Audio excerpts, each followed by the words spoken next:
नमस्कार दोस्तों, मैं शिव कुमार अपने YouTube चैनल में आपका हार्दिक स्वागत करता हूं। दोस्तों, आज हम सीखेंगे क्लास 10th का मैथ, उसमें एक्सरसाइज 1.3 का क्वेश्चन नंबर 1 है। सिद्ध करो कि √5 एक अपरिमेय संख्या है। दोस्तों, यहाँ से हर साल एक क्वेश्चन आता है। पहले 2 नंबर का आता था, लेकिन अब सिलेबस चेंज हुआ है, पैटर्न चेंज हुआ है, तो उसके अकॉर्डिंग ये क्वेश्चन आपका 4 नंबर में आता है। तो ये 4 नंबर आपके फ्री के हैं, इसको क्यों ना पक्का किया जाए अभी से, है ना। देखिए वेरी सिंपल है, इसमें कोई फॉर्मूला नहीं लगाना है आपको। तो कैसे करते हैं, आइए दोस्तों इसको सॉल्व करते हैं कि √5 एक अपरिमेय संख्या है। तो दोस्तों देखिए, सबसे पहले √5 एक अपरिमेय संख्या है। अपरिमेय सिद्ध करने के लिए सबसे पहले हमें क्या मानना पड़ेगा कि परमेय, क्या मानना पड़ेगा कि परमेय है। परमेय से ही अपरिमेय सिद्ध कर सकते हैं, ठीक है।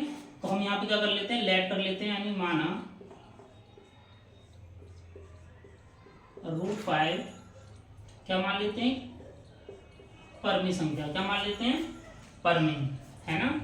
तो परमेय आप जानते हैं कि P/Q की फॉर्म होती है परमेय की, है ना, जिसमें क्या होता है, परमेय मीन्स यानी Q इज नॉट 0। क्या होता है, Q इज नॉट 0, यानी Q 0 नहीं होना चाहिए। ऊपर का 0 हो जाए तो कोई प्रॉब्लम नहीं है। और यहाँ पे जो P/Q होते हैं आपके, P/Q क्या होते हैं, पूर्णांक होते हैं। क्या होते हैं, पूर्णांक, ठीक है। P/Q क्या हो गई, एक परमेय संख्या हो गई। जब परमेय होता है तो √5 भी हमने क्या माना था, परमेय माना है ना। तो √5 क्या मान लिया हमने, √5 एक परमेय संख्या है। तो परमेय क्या किसके बराबर होती है, P/Q की फॉर्म में होती है। और Q इज नॉट 0 होना चाहिए इसमें। और P/Q क्या है, पूर्णांक। दोस्तों पूर्णांक आप जानते हैं कि पॉजिटिव नेगेटिव 2 टाइप्स के पूर्णांक होते हैं, है ना। अब दोस्तों देखिए, इसमें P/Q, सॉरी यहाँ पे स्मॉल q है दोस्तों, P/Q सह अभाज्य संख्या, ठीक है। P/Q हमने क्या ले लिया, पूर्णांक तो है ही है, किसके अकॉर्डिंग, परमेय संख्या के अकॉर्डिंग। लेकिन हम इससे क्वेश्चन को सिद्ध करने के लिए हम इसमें क्या लेंगे, P/Q सहअभाज्य संख्या है। दोस्तों सहअभाज्य संख्या क्या होती है, जिसका HCF यानी P और Q का जो HCF होगा, यानी जो मासा होगा, वो क्या आना चाहिए, 1 आना चाहिए, यानी को प्राइम फैक्टर्स, ठीक है। सहअभाज्य संख्या यानी कि P/Q हमने माना है, उसका जो HCF आएगा क्या आएगा, 1 आएगा। आप दोस्तों देखिए आगे क्या प्रोसेस होता है इसमें। सबसे पहले हमें कुछ नहीं करना होता है, मान लेते हैं कि √5 क्या है, परमेय संख्या। और परमेय आप जानते हैं कि P/Q की फॉर्म में होता है ना। Q इज नॉट 0 होता है, P और Q क्या है, पूर्णांक है। और P और Q को हमने क्या ले लिया, यहाँ पे सहअभाज्य संख्या माना है। क्यों, P और Q क्या होता है आपका, जो सहअभाज्य संख्या होती है उसका HCF क्या होता है, 1 होता है। दोस्तों अब देखिए √5 इक्वल P/Q। अब बहुत साइड क्या कर देंगे, हम दोनों तरफ का वर्ग कर देंगे। जब वर्ग करेंगे, यहाँ पे वर्ग जानते हैं आप, यानी उसी संख्या को संख्या में मल्टीप्लाई। अब दोस्तों देखिए, इसमें जो रूट है, अब रूट से रूट क्या हो जाता है, ये कैंसिल हो जाता है ना। तो यहाँ पर क्या आ गया आपका 5, और ये क्या हो गया, P² हो गया, क्लियर। अब दोस्तों देखिए, इसके नीचे क्या होता है, 1 हमेशा छुपा हुआ रहता है ना, 1 इसके नीचे होता है, छुपा हुआ रहता है, सो नहीं होता है हमें। अब इसका क्या कर देंगे, क्रॉस मल्टीप्लाई। तो P² इक्वल क्या आ गया, 5Q² आ गया, क्लियर। अभी तो कोई प्रॉब्लम, नो प्रॉब्लम। अब क्या करना है हमको, दोस्तों देखिए, P² 5 से विभाजित है,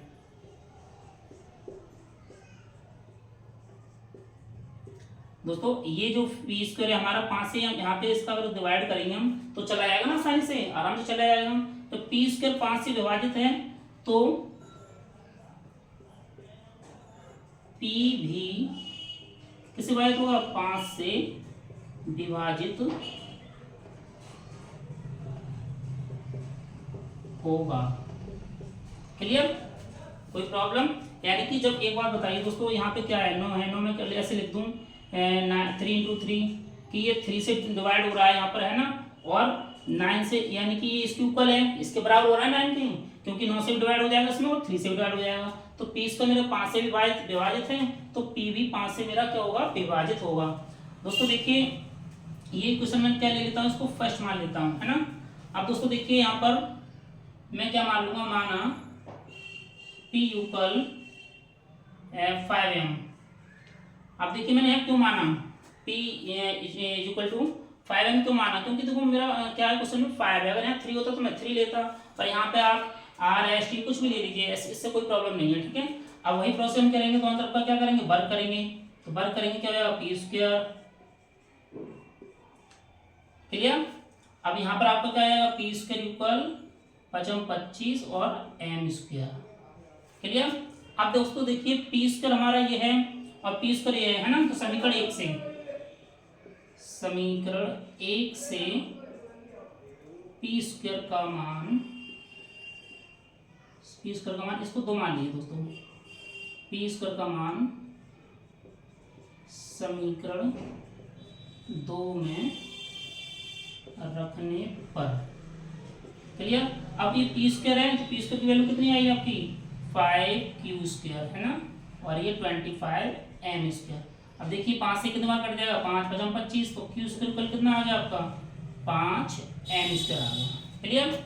अब दोस्तों देखिए 5m स्क्वायर आ गया, तो वही प्रोसेस, तो q स्क्वायर आपका 5 से विभाजित होगा नहीं होगा, q स्क्वायर 5 से विभाजित है, तो q भी 5 से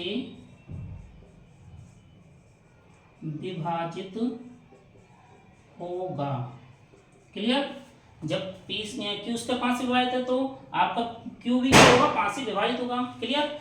अब दोस्तों एक बात बताइए, जब यहाँ पे मेरा P भी 5 से विभाजित हो रहा था और Q भी 5 से विभाजित हो रहा था, तो P 5 के इक्वल था और Q भी किसके इक्वल था, मेरे 5 के इक्वल था।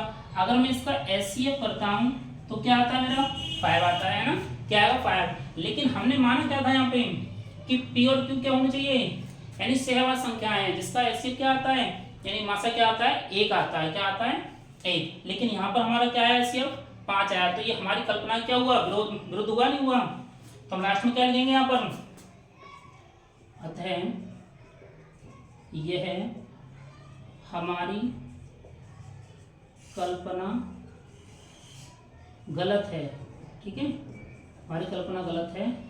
लिख देंगे लास्ट में फाइनली √5 एक अपरिमेय संख्या है, क्लियर। दोस्तों क्या प्रॉब्लम है इसमें बताइए, आपको कोई प्रॉब्लम नहीं होगी, है ना, बस 2 स्टेप है।